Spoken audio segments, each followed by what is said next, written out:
Esselamu aleykum və rəhmətullahi və barakatuhu. Əziz və dəyərli müsəlmanlar, dəyərli bacı və qardaşlarım, dəyərli dinləyicilər, ilk öncə özümə, sonra sizin hər birinizə uca və böyük olan Rəbbimizdən haqq təqvası ilə qorxmağı nəsihət edirəm. Həqiqətən də Allah Taala mübarək kitabında buyurur ki, sizin ən hörmətliniz Allahın dərgahında Allahdan ən çox qorxanınızdır, yəni təqvalı olanınızdır.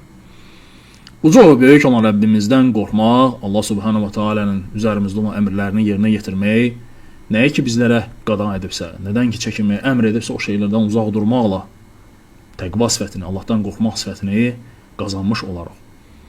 Ateistlər, deistlər, agnostik, diagnostik, nə bilim, bu qəbildən olan dinsizlər, imansızlar barəsində olan növbəti bir videomuzdur. Hər zaman olduğu kimi paylaşmağı, bölüşməyi yaddan çıxarmayın. Nə qədər çox insanlar bu videolardan xəbərdar olarsa, bir o qədər də bu şəkildə gördüyünüz bu atam yoxdur. Və bunun timsalında olan bu TikTok qəhrəmanları ki var, onların yalanlarından, hilələrindən agah olmuş olarsınız.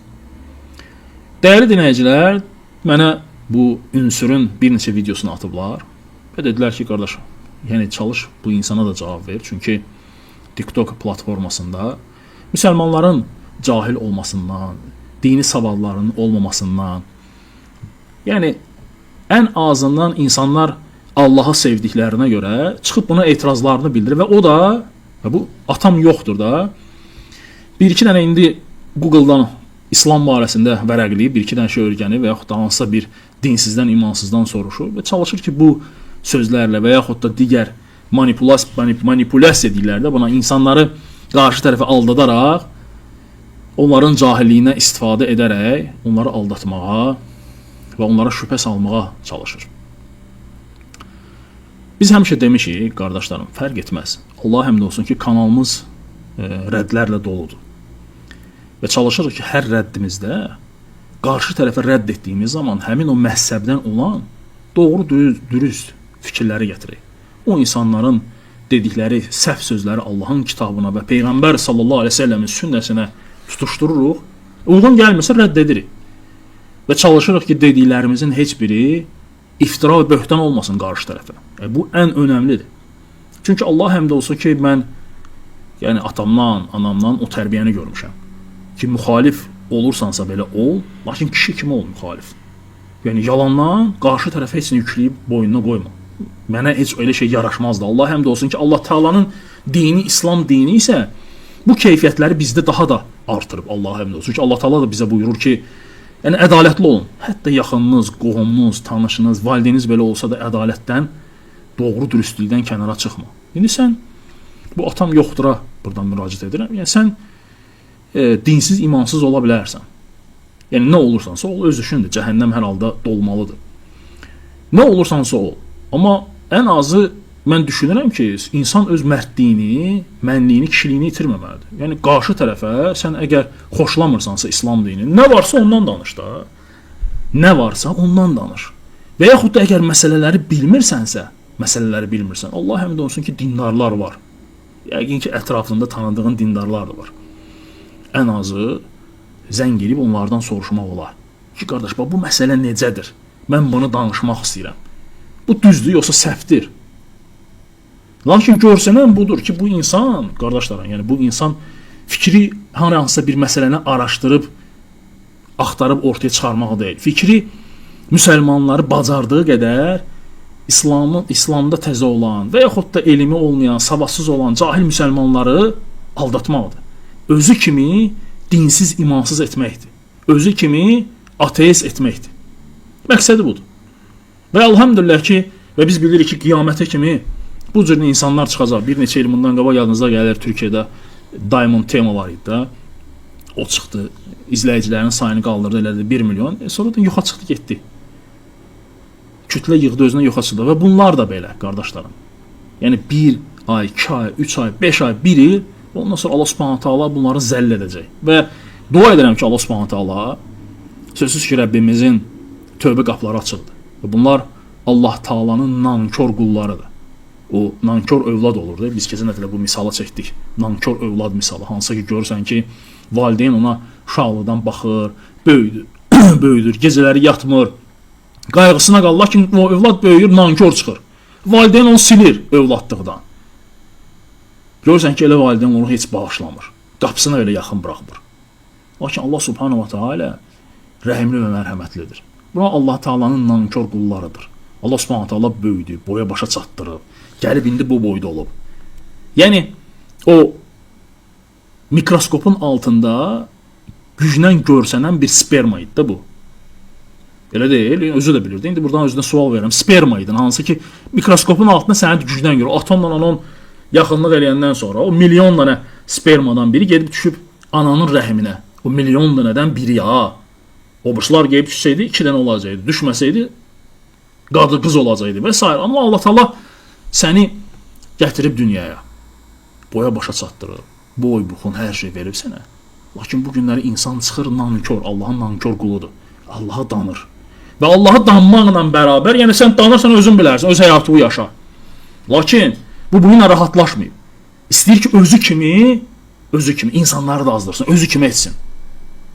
Lakin Allah Subhanahu Taala'nın izni ilə, yəni Allah Taala bizə nə qədər ömür veribsə, güc veribsə, və çalışacaq ki, sənin yalanlarını hamısını bir-bir üstünü açaq və göstərək ki, sən nə qədər abırsız, həyasız insansan, üzə duransan. Yəni buna deyirlər ki, el arasında üzə duran. Dinləyək dəyərli dinləyicilər, deməli, hər halda Allahın tövbə qapıları açıqdır. Yəni yaşadığın, nəfəs aldığın bu dünyada, nəfəs aldığın bu müddətdə, nəfəs aldığın bu məndə Allahın tövbə qapıları açıqdır. Allah nəsib edərsə, elhamdülillah. Allah nəsib etməzsə, qoy səni Allah Subhanahu taala zəllil etsin və sənin zəlilliyini hamıya göstərsin. Hamı da bilsin səni necə zəllil etdi Allah Taala. Dinləyək dəyərli dinləyicilər, görün necə üzə durur. Dinimi oxu, dinimi oxu. Oxu dinimi. Yüksək səslə oxu, hamımız eşidir. Bir dəqiqə xahiş edirəm.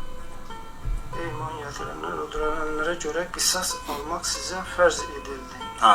Azad şəxsin, qul qulun, qadın da qadının əvəzində öldürülə bilər. Ha. Yazılıb bu mövzu ərzə içindədir. Bunun Aç. onun ayətə nə dəxli var? Diyan. Kim öldürülməni? Qardaş, ne yazdı burada? Ey iman gətirənlər, öldürülər, gözlə görün, vüqar, fırlatma. Fırlatma yox. Yəni, Bax, ey iman yəni gətirənlər. siz təsəvvür edirsiniz, ateist ha, dinsiz, imansız. Allahın kitabını açıb ayəni müsəlmana başa salmaq istəyir ki, sən deyir burada səhv başa düşmüsən, burada belədir. Yəni təsəvvür edirsiniz bunu? Yəni mən illərlə namaz qılıram, indi kimsə gəlib mənə deyir, yox, namaz bu deyil ha, sən düz eləmirsən. Namazı baş aşağı qılmaq lazımdır. Yəni baş aşağıda, ayaqlar yuxarıda. Ya təsəvvür et, bu eyni şeyə gəlib deyir indi. Vüqar. Dinləyir. Bana ehtiyac yoxdur, vüqar. Ey iman gətirənlər, öldürülənlərə görə sizə qisas almaq vacib edildi. Azad şəxsə görə azad olandan, köləyə görə kölədən, qadına görə qadından. Nə deməkdir bu? Öldürmək deməkdir, yoxsa yox? Aha, burada Az. deyir ki, qadın öldürübsə və yaxud Ay şimdi xəstəsən sən vüqar, oxuduğun şey anlamırsan. Ay qardaş, oxuduğun şey, Azərbaycan dilini bilmirsən sən. Azərbaycan dilini bilmirsən Bu sən. konkret deyil mi axı? Bu da konkret. Bir dənə başdan oxu, vüqar başdan oxu bir dənə. Yaxşı da bax Bir dənə başdan oxu. Vüqar bir dənə başdan oxu. Ey iman gətirənlər. Öldürülənlərə görə qisas almaq sizə vacib edildi. Aha. Azad kəsə, bu da sizə deyəndə hər hansısa bir kəsə deyil, ümumi olaraq burada deyilir. Qardaş bir dənə də oxu da başdan. Başdan da oxu, Sən anlama problemi var. Yox, başdan oxu, anlama problemi. Anlama yox qardaş. Başdan oxu, vüqar başdan oxu. Gətirənlər. İndi burada deyəm, ey iman gətirənlər kimlərdir? Müsəlmanlar. Aysu. Öldürülənlərə görə qisas almaq sizə vacib edildi. Burada anlamanda problem yoxdur ki, burada hər şey qaydasındadır. Ümumi olaraq. Aysu. Ümumi olaraq. İndi azad kəsə görə azad olandan. Köləyə görə kölədən, qadına görə də qadından. Düz. Hə. Öldürmək vacib edildi. Burada yazıldığı kimi. Aha, qisas alın. Əhsən. İndi sənə sual verirəm. Birisi sənin qadınımı öldürsə, kimi öldürmüş olursan? Qadınımı öldürən, Hə. öldürən kimdirsə onu. Yalan deyirsən, hayır sənə icazə verir. Əmri hətta vacib verir ki, sənə gedib özünü yox, qadınını öldürməlisən. Niyə yalan danışırsan? Ben senin köleni öldürsen sen benim gidip kölemi öldür. Halbuki o adam düz deyir ha. Yəni kim ki mənim qadınımı öldürübsə, mən gedirəm o öldürəni öldürürəm. Bu deyir ki, yox, burada belə yazılmır. Bax, burada yazılır ki, qadın gəlsən, qadını öldürübsə, sən də gəlib onun qadınını öldürürsən. diyeceksin, ben değil. Orada da fikir verir, türk dilindən kimsə danışır, eyni şeyi, eyni bunun dediklərini təkrarlayır. Yəni bu Türkiyədən götürür də, kopyalayır. Türkiyədəki o müəllimləri var, gedir oradan kopyalayır, gedib burada danışır. Yəni bu özünün başının məhsulları deyil bunların heç biri. O dediyim kimi bir neçə il bundan qabaq o Diamond tema var idi. Gedib oradan hamısı kopyalayır. Qoyacağam sizə videolar hamısı. Görəcəksiniz necə eyni kopyalayır. Mənə onu icazə versə belə, indi siz bunu öz beyninizə görə danışın. Beynime göre danışmam. Ayetin ne diyor onu danış. Kulak. İnşallah bir tane sakin. Sakin. Bəs bunu arabaya Vügar. Hamısını diyeceğim. Narahat olma. Bu da çok düşün. Burada razı sanki burada adalet anlayışında bir problem var.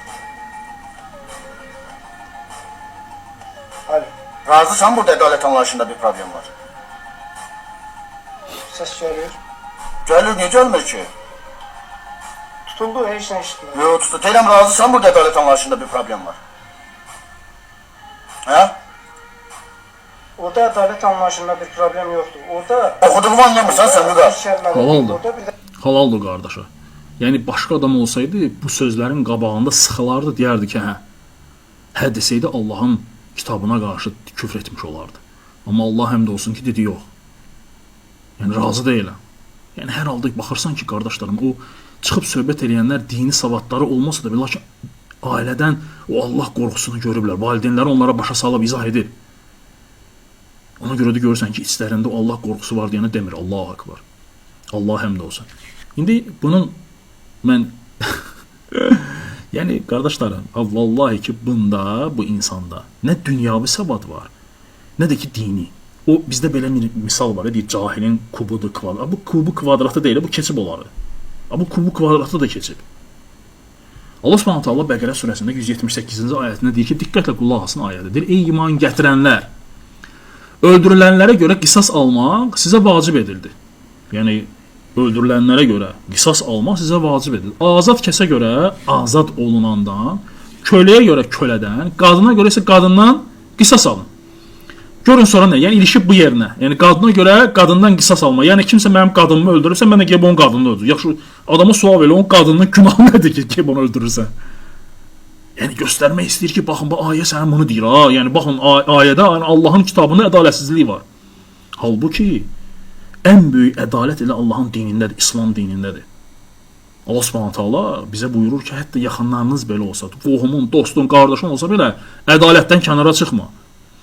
Əgər qatil qardaşı ölənin varisləri tərəfindən qan bahası müqabilində bir şeyə əf edilsə, bir şeylə, onda insafla davranmalı və qan bahası ona müvafiq qaydada ödənilməlidir. Yəni Allah Taala bu ayətdə göstərir ki, şəriət qanunlar deyə, şəriət elə belə deyil ki. Göstərir ki, necə ki bizdə cinayət qanunları var, kitablar, konstitusiya, qanunlar. Eynin Allahın kitabında da hər bir şey haqqında Allah Taala danışıb bizə xəbər verib. Yəni cinayət oldusa sən necə davranmalısan? Qan bahası verirsənsə, qarşı tərəf səni bağışlayır, qan bahasının pulunu götürür və s. Sonra deyir ki, ondadır insafla davranmalı və qan bahası ona müvafiq qaydada ödənilməlidir. Bu Rəbbimiz tərəfindən bir yüngülləşdirmə və mərhəmətdir. Bundan sonra kim həddi aşsa, onun üçün ağrılı, acılı bir əzab vardır. Deməli, Peyğəmbər sallallahu əleyhi və səlləmin zamanında və Allah Rəsulundan əvvəl öncə bilirsiniz ki, qəbilələr idi Səudiyyə Ərəbistanda. Yəni Məkkədə, Mədinədə qəbilələr, Bəni Qureyza qəbiləsi, Bəni Nədir qəbiləsi. Onlar bir-biri ilə illərlə idi ki, qırırlar bir-birlərini. Təbəri rahimehullah deyir ki, ayə cahiliyyə dövründəki ədalətsiz qisas adətlərini ləğv etmək üçün nazil olmuşdu. Bax diqqətlə dinləyin ha. Bu tupoyda axı bilmir axı, bu elə üzündən açıb oxur, Google-dan tərcümə edir, deyir, burada belədir. Yəni qadına görə qadından qisas almalıdır. Deməli kitab ədalətsizdir. Deyir ki, Təbəri deyir ki, ayə cahiliyyə dövründəki ədalətsiz qisas adətlərini ləğv etmək üçün nazil olmuşdur. Deməli, cahiliyyə dövründə ədalətsiz qisaslar var idi. Bu ayə gəldi ki, onu ləğv eləsin. Bəzi qəbilələr deyirlər ki, bizim bir azad adamımızı öldürürlərsə, qarşı tərəfdən 2 nəfər öldürəcək. Təsəvvür edirsiniz? Və yaxud da qadınımız öldürürlərsə, onların kişisini öldürəcək. Hətta bu cürlə qanunlar var. Və yaxud da bir kişi üçün 100 dənə qadını öldürürdülər. Bu cürlə qanunlar var idi, hansı ki, İslamdan öncə idi. Və ayə bu haqsızlığı qadağan edərək qisasın həddi aşmamasını əmr edir. İbn Kəsir də deyir ki, ayənin məqsədi qisasda ədalətli olmaqdır. O qeyd edir ki, cahiliyyət dövründə insanlar öldürülən şəxsin əvəzinə başqa birisini öldürdülər. Bax, bu bisavadın dediyi kimi. Yəni, o vaxtı da insanlar əgər kimsə kimisə qadını öldürür, gedirlər onun qadını, kişəsini, kimi gəldi öldürürlər. Lakin şəriət dedi ki, yox. Kimsə sənin qadını öldürübsə, kimsə sənin övladını öldürübsə, qisas olaraq öldürəndən qisas alınmalıdır. Başqalarından yox. Çünki Allah Taala Ənam surəsində baxın görün nedir. Ay bisavad. Atam yoxdur. Ox da bir maraqlan da bir dindarlardan. Heç bir günahkar başqasının günahını daşımaz Allah Taala deyir. Bəli, heç bir günahkar başqasının günahını daşımaz. Mənim sənin günahından, sənin günahından da mənə nə? Allahın haram buyurduğu cana haqsız yerə deyir, öldürməyin Allah Taala buyurur. Yəni, əgər kimsə kiminsə qadını öldürübsə, yəni o haqsız yerə o qadını niyə öldürmədilər ki? Bunu hardan tapdın ki bu ayətdən? Dinləyə görək sonra nə deyir? Deyir, Quranda heç kəs başqasının günahını daşımır. Allah Taala bizə belə buyurur. Beləliklə, əgər bir kişi sənin həyat yoldaşını öldürübsə, qisas o kişidən alınır, onun günahsız həyat yoldaşından yox. İmam Şafi rahimehullah deyərdi ki, qisasda kişi də qadın da bərabərdir. Əksinə, o vaxtı cahiliyyə dövründə olan insanlar bir dənə kişiyə görə yerlə 100 dənə qadını vurub öldürürdülər. Lakin şəriət dedi ki, yox, kişi ilə qadın hər ikisi də bərabərdir. Fərqi yoxdur. Kişi öldürüldü, qadın öldürüldü, qisas öldürəndən alınır. Qatil kim olursa olsun öldürülür. Ayədə qadına görə ifadəsi o dövrdə qadınların qisas hüququnun bəzən tanınmadığı bir cəmiyyətə cavab idi. Bax, görürsən, Allah Subhanahu Taala'nın dini necə ədalətli dindir. Sonra deyir ki, ayədə qadına görə qadından deyilməsinin səbəbi, yəni qadın öldürülərsə onun qanı kişi kimi qorunar və qatil cəzalandırılar. Yəni kişi də qadın da eynidir. Günahsız bir qadını öldürmək İslamda qəti qadağandır və icazəli deyildir. Bax, bu da sənin cavabın. Görürsünüz qardaşlarım, yəni bu insan sadəcə o sözləri ilə çalışır ki, cahil müsəlmanları aldatsın. İslam dinindən xəbəri olmayan, anlayışı olmayan insanları aldatsın. Allah həmd olsun ki, çıxsın bizdən birisinin qabağına, körün tanışa bilə, and Allaha bunun tumu gəlsə. O, Türkiyədə bunun xocaları var, o Cəlal Şəngülüm deyirəm, o Şəngördür nədir? O ilə belə gəlsə, vallahi deyirəm ki, yəni mümkün deyil, mən çay içə bunlarla söhbət eləyərəm. Yəni kofemi, çayımı düzəldərəm, belə içə, yəni bunlarla söhbət eləyərəm Allahın izni ilə. Yəni mümkün deyil, bunlar nəyəsə cavab verin. Mən inşallah ki, bunun videolarımızı bir-bir qoyacağam, harada ki, ağzına gələni danışır. Özünüz də görəcəksiniz və şahidi olacaqsınız.